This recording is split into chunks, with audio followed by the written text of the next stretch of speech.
Bob Whalen, welcome to the Construction ESOP Collective. I'm super pumped to have you on. Super excited to be here, Chuck. Looking forward to it. Yeah, so you're CEO of HB Global out of Pennsylvania. I'd love for you to tell the audience just kind of your origin story and how'd you end up to where you're sitting today. Yeah, the fast forward version is I started off in the employee benefits business, both internal at large corporations, working for a provider of a benefit plan, as well as the brokerage business, the consulting business. And so for the last, 10 years before I came over to HB, I was in the brokerage business, had my own little niche employee benefits brokerage business, and for the first 5 years, and the last 5 years I sold to Marsh and ended up being part of Mercer's employee benefit business. But in the middle of that, I did an executive MBA at Cornell. And I came out of that MBA really wanting an opportunity to lead a business.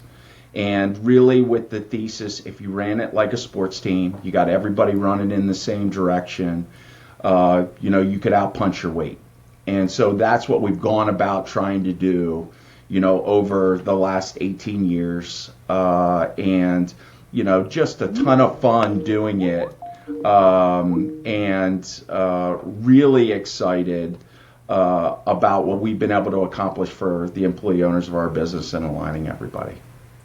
That's awesome. Yeah, so if I was a little bit earlier in the process, we could have been teammates. I used to be on that side of the house over at Marsh, just on the PNC side, so that's kind of funny. Learned so much in that environment too. It was really great. You got exposed to a lot of different companies. I did some PIMA work there, which was kind of, exposed me. We called it PIMA within, Marsh and Mercer, which was the private equity, doing the diligence side of the business. So exposed me more to merger and acquisition than I had been before. So just a wonderful, experience to gain along the way.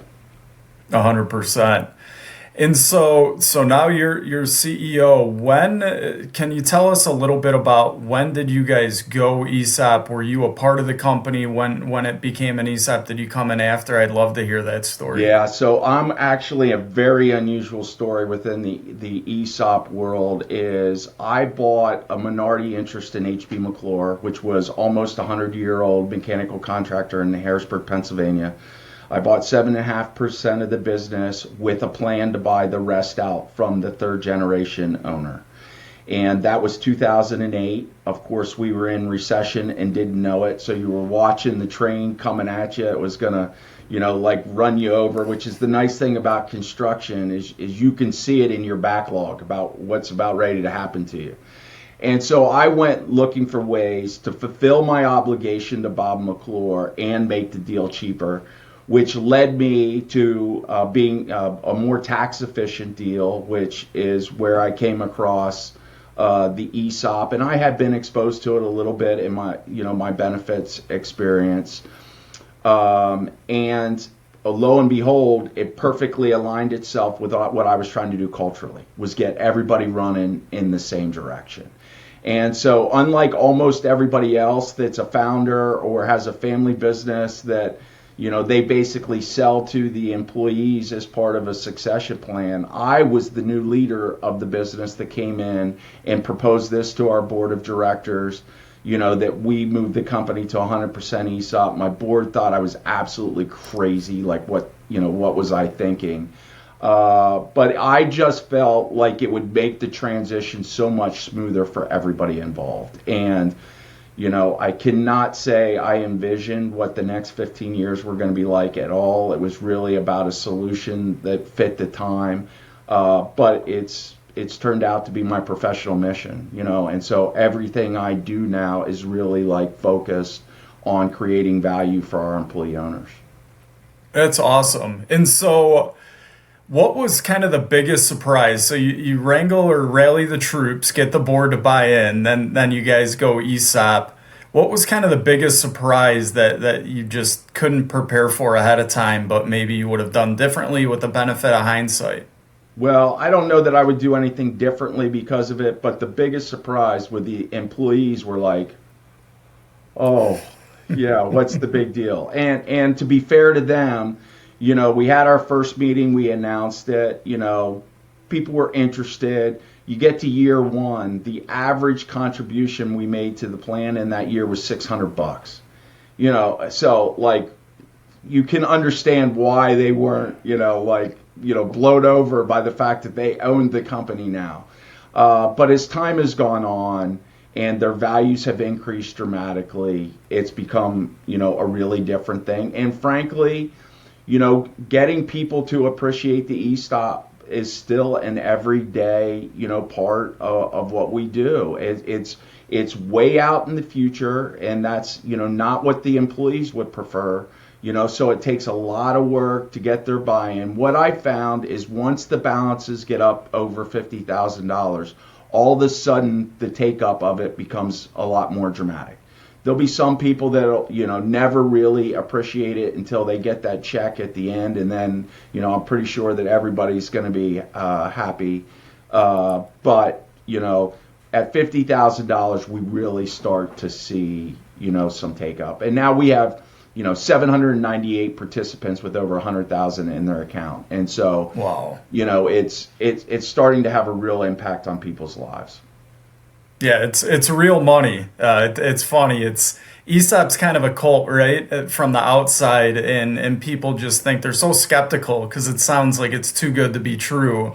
But I think you encapsulate the power of an ESOP by the statement you just made. It's real money and it changes people's lives. Yeah, and I describe, every year I get a spreadsheet with every employee, what their balance is, how many shares they have, what's happening. And it's like Christmas morning for me. I mean, this is what it's about, and last year when our stock increased by almost 50%, and now we have 300 million in people's account balances, when that's what you're driven by, I mean, it's a huge motivator. I mean, I've come out of that with so much energy, and we meet with all of our employees. We have, annually, we have what we call owners meetings where, we pull them together and we, basically announce what's happened and communicate about our mission, vision, core values, and what we're doing. It's a really exciting time. And it's not, every year is not going to be that. In 2022, we had a tough year. We had to communicate the stock actually going down because of our performance. But over time, we are going to be disciplined about doing what we need to do, and we'll get to our end goal, which is to create millionaires of all our employees that spend a career with us. Yeah, no, that's awesome. And I want to make sure, because some of the audience are ESOP curious, right? Not everyone is an ESOP now. So I'd like to unpack or make sure everyone understands.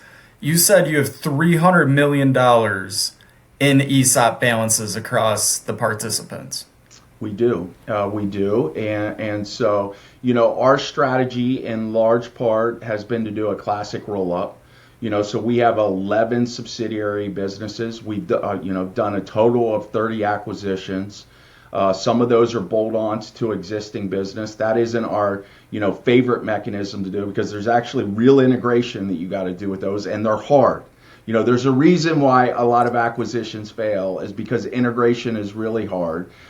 So we like, to have independent businesses that will continue to operate, continue their legacy. Like in 2029, we're going to celebrate IT Landis, 100th anniversary.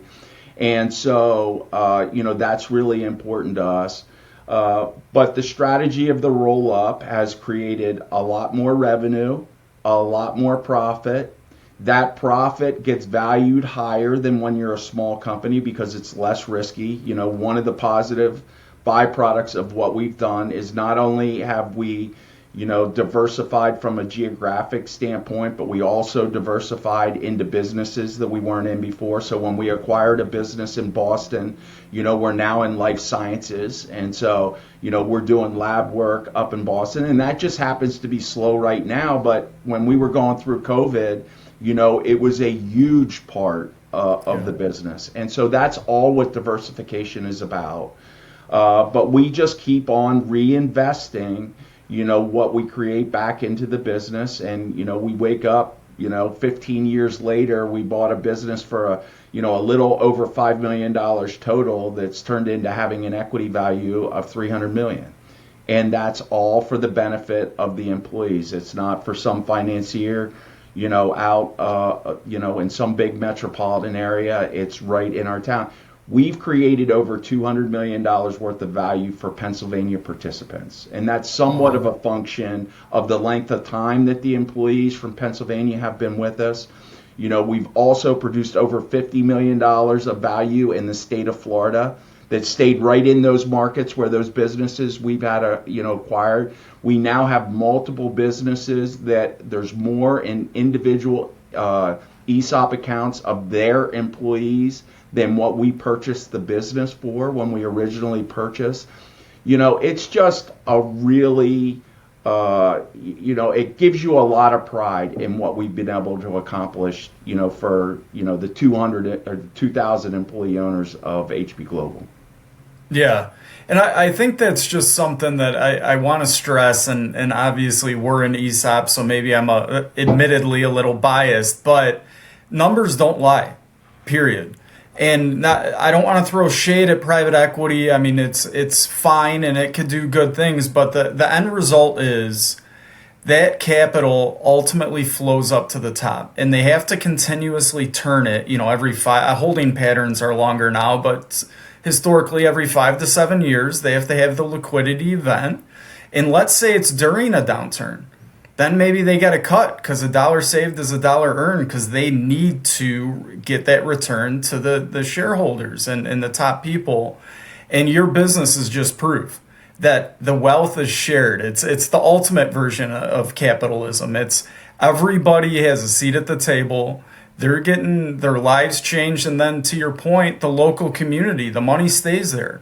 And the people, people that you've bought, and now they're integrated into the ESOP, they could still go to the local diner and not have to kind of be like, we got to walk out. We got so many people riled up. So there's just so much good to it. And I love that you're a great, you've turned into a spokesperson really for the ESOP community. Well, that's the owners we attract. The owners that we attract to sell to us really want to take care of their employees, because why they didn't have an ownership structure that rewarded their employees directly for their ownership in the company.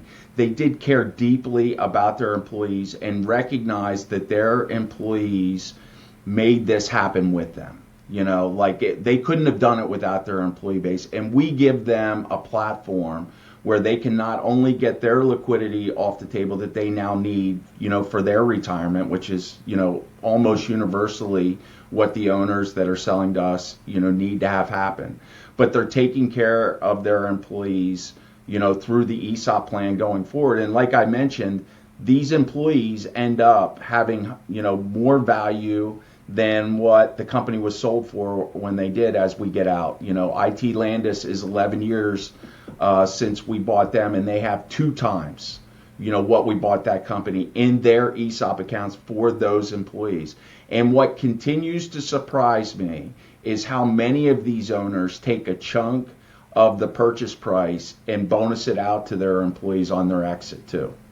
It doesn't get headlines, like what KKR is doing with Ownership Works, but we see it happening with our owners that are doing it all the time. And lots of times, it's, what KKR has done is about, I think it's been communicated around 12% of the purchase price.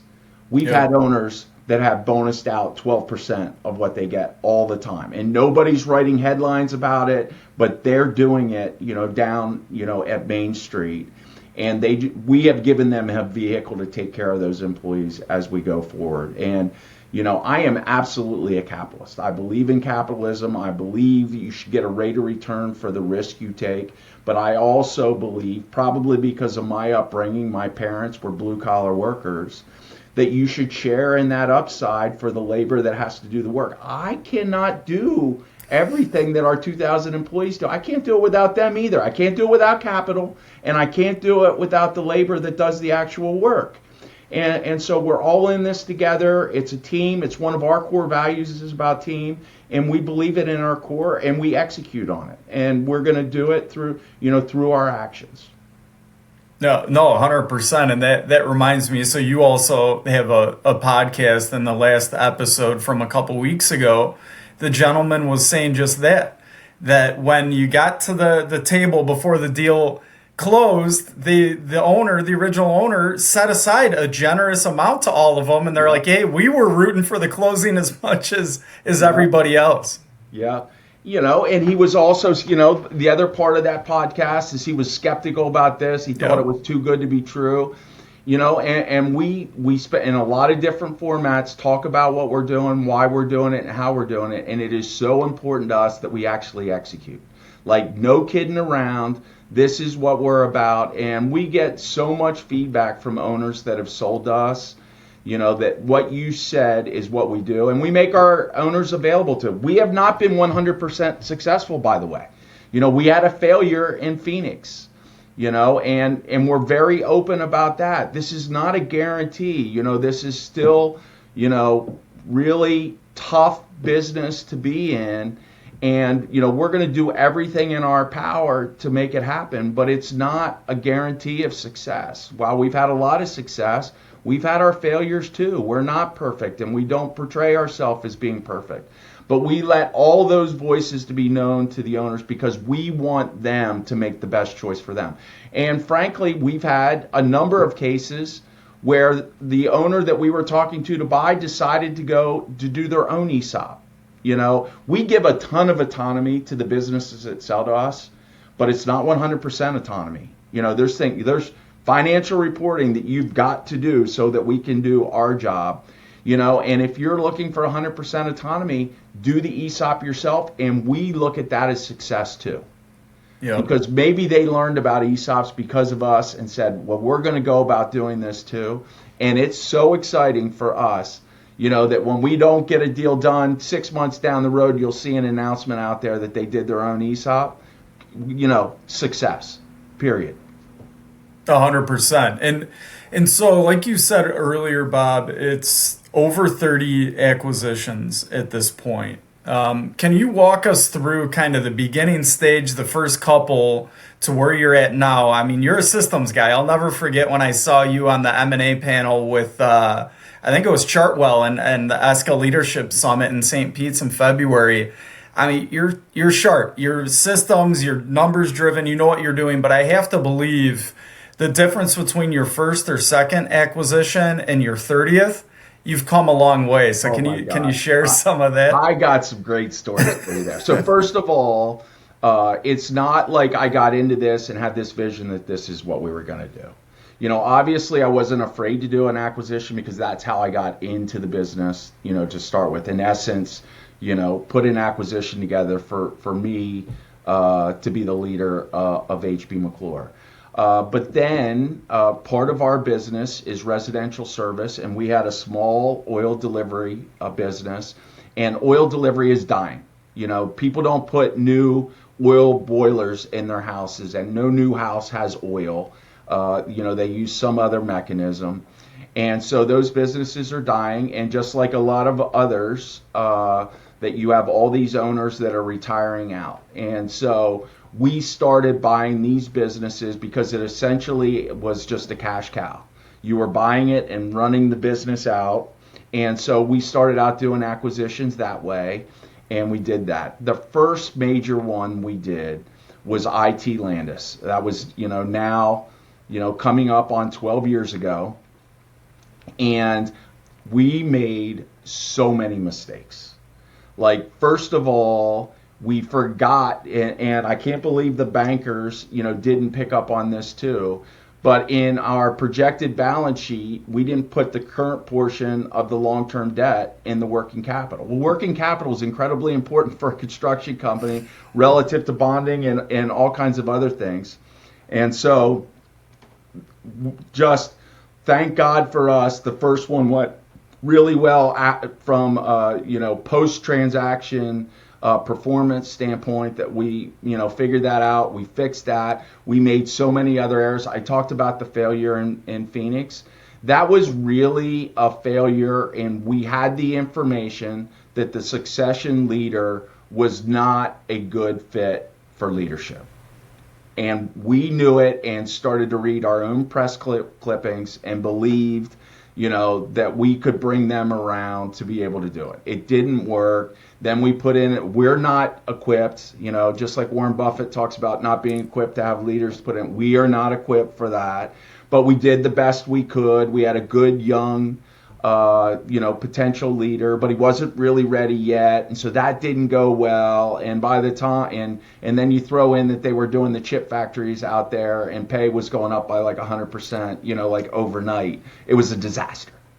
Yeah. And so we learned so many steps, along the way. And I think one of the really key things, like that IT Landis, if that had gone badly, we could have died, Since then, the magnitude of the acquisitions that we're doing, if they go badly, are not going to kill us. We do acquisition size that while it will be painful if we have an outright failure, and Spectrum was a big failure. It wasn't just the purchase price. There was a whole bunch of losses that went on top of that. When you look at it, and I kind of like saying it because we lost $40 million on that. So wow. No kidding around, big time loss. But we're at the size at that point, while it's very material and very painful and was reflected in our stock price, in 21, 22, it did not kill us. And I think that that's a really important lesson as you move along. Maybe you double down early because there's not as much to lose. But that $300 million that I talked about that's in people's account, I do not take that lightly. That will not be good for me if we lose that for our participants. And so we take what we do very seriously. Part of that is getting a little bit better each day. Your systems are getting better as you're going along. You're focusing more, on what could go wrong. But I think it's also important that we don't forget what's got us here as being entrepreneurial and willing to do things differently. And so it really is about continuing to do what we do, but be a little better at risk management. So we're making some investments now that's one lesson we learned from Spectrum. If we make a $10 million investment outside of HB Global, and all we can lose is that $10 million. There's no losses over above that filter back to the organization. So we've combined some of that, and we are incredibly entrepreneurial in how we think about things and adjust. And I think it's an important part of what we try to do. Sure. And so I'd like to go back, if you don't mind, Bob, the $40 million loss. Like you said, you took it on the chin. I mean, your legs had to get a little bit wobbly. I mean, you're a good businessman. You could right the ship. But what did that look like as far as communicating that to the current participants and establishing trust to have them understand that the forward direction is still solid? And, I bet it was a good learning experience for everyone involved. But I'm curious to hear how you guys communicated that and kept the confidence with the employee base. Well, I think the employee really owners. So first of all, from my perspective, one of the most important things is I stepped up and took 100% of the responsibility. And how I like to explain it is it's not that somebody in our organization couldn't have mitigated that or made it better or even, course corrected it. But we know very specifically what we didn't pay attention to that ended up biting us in the butt. And I'm the one that makes final decisions about where we allocate our capital. And I made that decision to make that allocation. And so therefore there is only one person that is responsible for that $40 million loss, and that's me. So first of all, it was to step up and take responsibility, because we want our techs to do that too. We don't want them to hide, when they've made a mistake. We want them to learn from it, take responsibility for it, and move on. And, so I thought that was very important to do. But then to your point, and honestly, I haven't talked about this a whole bunch, in other times when I talk about the Spectrum debacle, but we spent a lot of time talking about the financial strength of the organization as a whole. while like 22 I talked about was negatively affected, we were still very profitable. Just our margin was cut, pretty substantially, and it had a negative effect because the difference between what we actually produce and what we projected we were going to produce from a valuation standpoint were different, so that's reflected in the price. But we were financially stable, and so there was never a question of whether the organization was going to continue to survive because of it. If I had 3 of these going on at the same time, it would have been a different story. But we spent a lot of time talking to our employees about how this was a big deal. We're not taking it lightly. We have a sense of urgency about it. But also the organization will live to play another day. And we have done that, and so after that, we've recovered. In the last 2 years, our stock has gone up by 80% and 40-some%.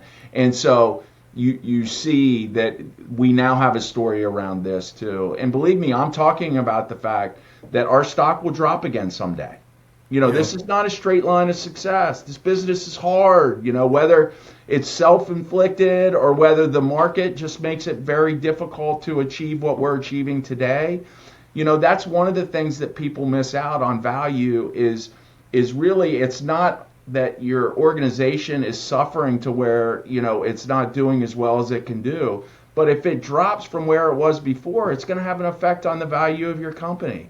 That's part of equity too. I mean, now employees want all the good things about equity, but there's other stuff that go with it, also. And I think we try to educate that. In our history, we use the great game of business, around some financial education for our business. We now use Grit Consulting, which is, a Midwest firm, that's doing great stuff, around that. And so we take that responsibility very seriously in the communication to our employees and trying to make them better business people and understand both the pros and cons of being an equity holder in a business. Yeah. I mean, to your point, the buck stops with you being at the top, and so good on you for owning it and then communicating clearly, and then ultimately, what have we learned? 100%. And some of that does come with, like me saying, I've always said, acquisitions is more like baseball. There's some batting average of success. It's not 100% success. We've had a few bolt-ons that haven't, gone well. Nothing to the magnitude, of that. But you're not going to be 100% successful. And it was important for us to get back on the horse after, Spectrum. And our two of our very best return investments have happened since we did Spectrum. And so it's just really important to keep that all in perspective of what you're doing. Yeah. I mean, every relationship, whether it's business, personal, I don't care, you're going to have your ups and downs. And actually, oftentimes, when you have a down and you band together, you come out so much stronger. And then the faith in the employee owner base of knowing, hey, you know what? We're going to have another one that doesn't go perfectly, but we made it through, and actually we're stronger because of it. So we're not even going to sweat it. Yep. Really important. And like, this is a good point for me to highlight something about ESOPs also. Is if you've been in the plan for 10 years and you're 55 years old, you have the ability to diversify 25% of your balance. Every single year, I tell our employees, if you can diversify your account. I just turned 55. I got my first notice this year. And I'm going to do it, because I want to show the employees, I'm not just telling you to do this, I'm going to do it myself. And so I'm going to diversify this year with our plan, even though I think, things are going great. And, it's really hard when you've averaged a 34% return to diversify out of an investment like that. But it's really important because this is about retirement, and so it's all those little things. And I cannot emphasize enough how important it is, no matter what your culture is to align your behaviors with that as much as you possibly can. I can say that my professional mission is about our employee owners, but if employees see just a little crack in that, If they see just the smallest crack that this is really about Bob Whalen, it's not going to happen. And so you have to align that stuff. And so, and that's not everybody's mission. There's plenty of great ESOPs that are like maniacal about their customers. There's nothing wrong with that. We just have a mission that's built around the engagement of our employees first, because we believe that leads to raving fans of customers. And so we align everything we do with that. Yeah, no, 100%.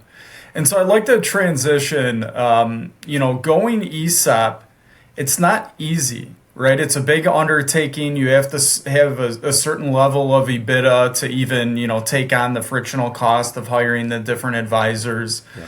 And so forth. And oftentimes the two biggest barriers to ESOPs, in my opinion, are one, there's just so many misnomers on it. And that's why I'm starting this podcast. And that's why it's so important to have people like you in our industry that are writing books, which we'll get to. I want to get into the book.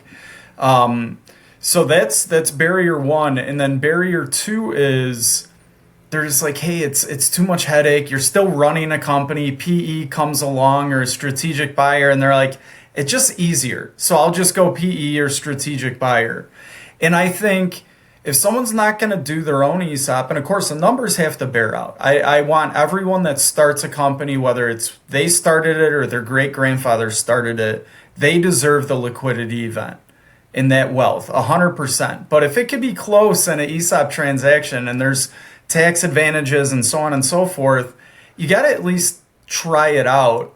And I think you doing over 30 acquisitions now could solve that piece of that second puzzle of the frictional cost is too much. So I'd like you to talk about, what's the benefit if someone's listening to this and they want to, have some sort of exit in the next 5 to 10 years. Why should they, talk to Bob in HB Global? What does that look like? How do you engage people? If you could walk us through that process, I think that would be helpful. Well, I think you really hit on it. So an owner gets the ability to get their employees in an ESOP without having to do all the work themselves around. ESOPs are complex. It's, in essence, you're signing up for a regulated business, the Department of Labor, and the IRS, regulate ESOPs. And so if you don't want to do that, selling to somebody else can be a great answer. And then, we take that and say, what do folks that sell to us, what do they really well? What's really important to them is taking care of their employees. So the ESOP will do that. Well, the legacy of our business is really important. I talked about IT Landis, but we have, of the 11, probably the average is somewhere around the businesses are 50 years old, Wow. And so the legacy of the business is very important to them. And then thirdly, we would be very focused on keeping autonomy with the business. And frankly, that aligns strategically with what we think makes the most sense in the business that we are. If you're McDonald's, it's different. I get that you want to have the exact same thing every single place you go and done exactly the same way. Construction is not like that. We don't cookie cutter buildings. We don't cookie cutter the customer we work with, all of that. And so it really plays in strategically. So then we give our business leaders a lot of autonomy. We tell them, you get to choose, the customers you work with, what projects you want to go after, how you're going to price those projects, what resources you need to do that, including employees. So we don't tell our businesses the employee model or the overhead model they're going to have. And how you're going to pay those people and the benefits you have. Our benefits aren't even the same overall. Now, that's one thing that I think we'll move into in the future is have a more consistent, benefit package that we offer. But our different businesses have different PTO. Right now they have different medical plans, and we really let it to the local market because frankly, it's very different, and that from your Marsh days when we did the benefit survey. Benefits in the Southeast are very different from the Northeast. And so, we've responded to that in that way. So I think those are the primary factors that drive somebody to want to be with us. If autonomy is the really biggest thing, control is really big to that owner, then doing an ESOP themselves is really a great way to go about it. So they will control all that for the future. But we find a lot of them, first of all, they've waited too long, so they don't start planning for this succession until it's too late in the game.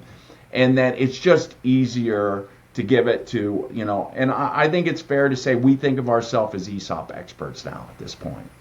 I'd agree. We understand the ESOP world, and what we're trying to do within it. And so they can just hand that over to us. We know how we want to communicate to employees. Everybody, the one thing they don't have a choice about is they're going to come over to our mission, vision, core values, and now the principles that we add nuance that, how we think about doing business. Those things, are things that we think are really important, and we'll continue to move down that road.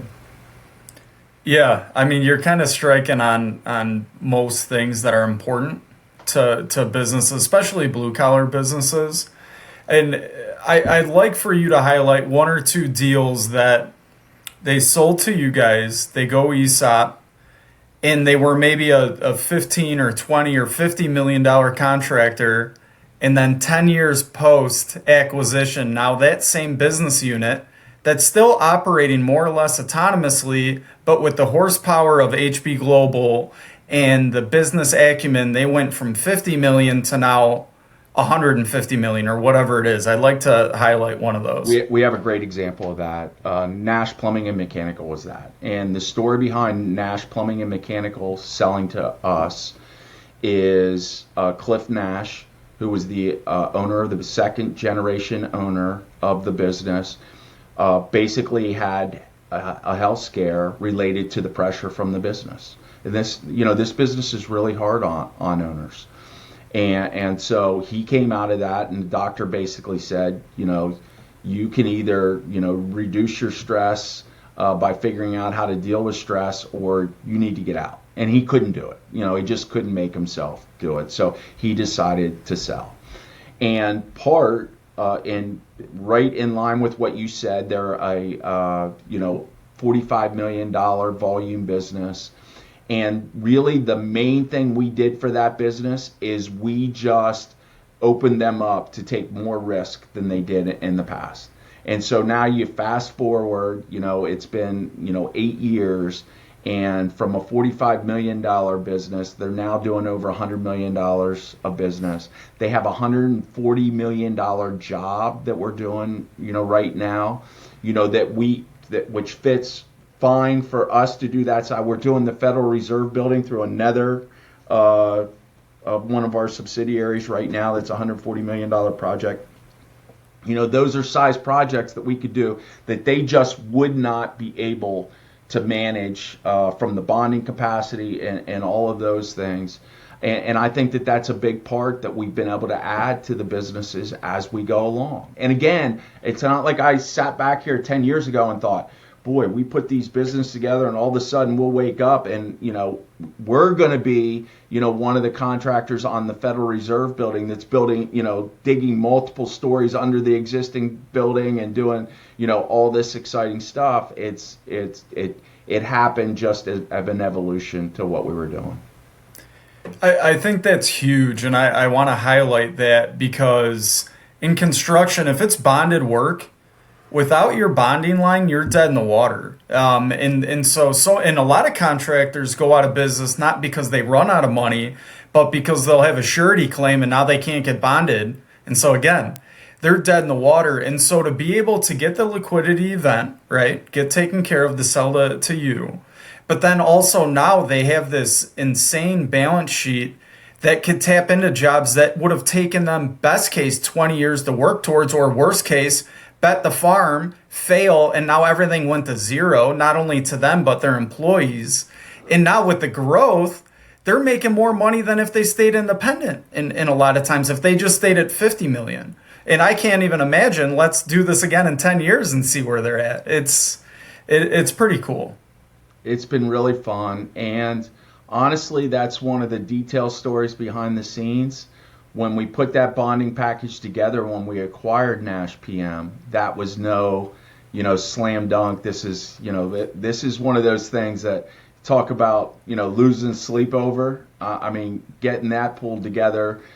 Because the other thing could have happened too, if we didn't have the ability to do that, we could have really constrained Nash P&M. And then it would not have been a great acquisition for them, not great for our company either. And I think and, for you and I, it was actually, Marsh, that put that, together for us and really had a lot of experience working with private equity type construction companies and pulling that together. So, there are solutions out there for people. You just really, have to know what your primary problem is and then go about like you said, the process of what you're going about to solve. Yeah, being at the party before, having the experience, having the service providers that know. I mean, there's so many reasons that just going to your firm, you've been there, done that, seen it, and then you have the service providers that have depths of expertise too. So that's awesome, and I'd like to transition to if you guys haven't heard the book Beyond Your Ownership. It's not easy writing a book, and Jamie, I know, helped you immensely, and she's just such a sweetheart of a lady. I'd like to hear why'd you write a book? What did that look like, and what are you hoping people get out of it? Get it, read it. Yeah, well, as I said, my professional mission is to expand employee ownership, and so the primary audience of the book is for this silver tsunami that's coming on, is to make them aware of the alternative of an ESOP. It's not to say that it's right for every single business owner that's going to be transitioning, their business, but the general population, only about 3% of people know about ESOPs. So if you ask about ESOPs, they don't even know about them. The business owner community is higher than that, but still, significantly less than 50% of people are aware of ESOPs. So the primary audience is to make those business owners aware of this. And so, we're trying to get distribution of the book, through service providers that work with them and believe in it and, all of that stuff. But that's the primary audience. And then secondarily, we reinforce how we're going about it, what our mission, vision, and core values, how we're doing that. So it's just one more of those things, that somebody that is thinking about selling to us can get aligned with what we're about before we even do a transaction. Our employees of what we're, one more format, that they can see, what we're about, so they have a language to use about making us better. And so all of those things, I think are what we're trying to do with the book. But the primary reason is really just to create awareness around employee ownership. I am blown away by the community impact, that we can do compared to private equity or big public companies or, other structures. And so I'm just a real believer and want to do everything I can, to help facilitate it as I kind of go into this, later part of me actively, running businesses and, this is a way, for a second act, for me to get involved and just really being supportive of the ESOP industry. Yeah, I think that's one thing I just see. I mean, even at our firm, I've been at other firms and publicly traded and so forth, and in just the collaboration, it's kind of like, what's in it for me if I help Chuck out, right? But in the ESOP culture, you start getting the second and third generation of guys and gals that are a little bit older and eyeing retirement. There's so much more willing to help the younger buck, because not only does it help their share price, but they're kind of like, hey, it's just so much more collaborative, and their success is our success. It's a different feel, and I know people are like, Chuck, I'm sick of you talking about ESOPs. There's no way there's a catch, and I'm like, I could honestly tell you there's not. If it's the right setup and the people understand the work, because it's not easy, but if you understand the work, it really takes care of the employees, and you're a perfect example of that, Bob. Yeah, well, thank you for that, and I just think, one, I think one of the things we try to do is gain wisdom, over our lifetime. And I think one of the pieces of wisdom that I've gained over my life is the more you give, the more you get.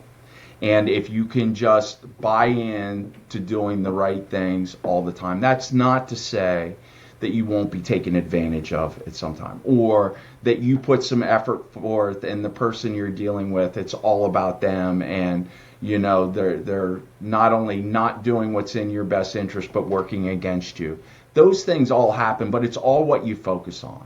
And this ESOP is just a great example of this company has just continued to give to me. We aligned my incentives with what was good with the company. We worked together to do this, and now this company just keeps on giving back to me, personally, not in the smallest way, by just the satisfaction I get from what we're doing it. And I think that's, so many times that's what you don't realize when you do these things, is the satisfaction that you're going to get out of doing good things for other people. And that's what that measure, that $300 million measure, is really a concrete example of the things you give back. And then there's all these non-concrete, things that you get back from, just being kind. And I think that's, as I get closer to the end of my career, that's kind of the wisdom that I, have picked up. And it's not easy, because that's not what you see, in being communicated to the population. But I believe it in my gut, like deep down inside, you will be served well if you just, spend a lot of time giving. 100%. And as we wind it down, I don't want the audience to think, it's ESOP over everything. What's one thing you want the listeners to understand, if this is your situation, ESOP isn't for you? Yeah, well, I think you can be too small, first of all. If you're too small, the frictional costs are just too great. And then you do have the option of selling out to an ESOP company, whether, it's a strategic in your business or an ESOP holding company. There's multiple ESOP holding companies out there that are getting into different businesses, if that's important to you. But an ESOP really does not fit if you're small. I think another problem with ESOP, the problem with ESOPs is your retirement is in this one company stock. So I think it's really important to diversify away from that through your 401, for the individual participant, from the 401k and other things, because bad things can happen to good companies, and we're going to see disruptions because of AI. I mean, we've seen disruptions, newspapers, for example, that were like the best business in the world in the late 1900s, are not great businesses in 2025. And so there'll be disruption. And if you're a participant in an ESOP of one of those companies that fails, there's nothing there for you. So this isn't, the panacea that it's, only works. But there's a lot of businesses out there that you're putting one foot in front of the other, that you're going to be around for a long time. We're going to, until we have robots that are going to build all the buildings in the world, there's work for us to do, and we will have time to evolve. That will not happen, overnight, even if it does happen. And so I think it's really important that you recognize, the agency that we have to make all this happen too, even if our business changes. Tons of great examples of businesses today that are nothing of what they were 50 years ago. And I would say, we're trying to build that we can adjust based on whatever happens in the world. 100%. And so for people that are like, hey, I want to go ESOP, maybe I want to talk to Bob and his company and see if a merger would make more sense than, biting off the whole apple on their own. How do people get in touch with you? hb-global.com. We have an acquisition part of the website that's there that you can check that out. That we take people in from that are interested in talking to us. My LinkedIn, page, so you can find me on LinkedIn and get to me that way. And honestly, anybody that wants to talk to you about ESOPs, I'm willing to talk about it. It's part of my mission. I'm happy to do it. And so if anybody wants to talk ESOPs, just, figure out how to get at me. And the LinkedIn page is probably the best way, and our website are the two best ways to get a hold of me. Yeah, and the last thing I'll say is don't forget about the book either, Beyond Your Ownership. You could get it on Amazon. It's a great book. It'll educate you on ESOPs, and it's an easy read. So, Bob, thank you for coming on. This was a blast, and I can't wait to get you on again. Appreciate it. Loved it. Thank you. All right, we'll see you.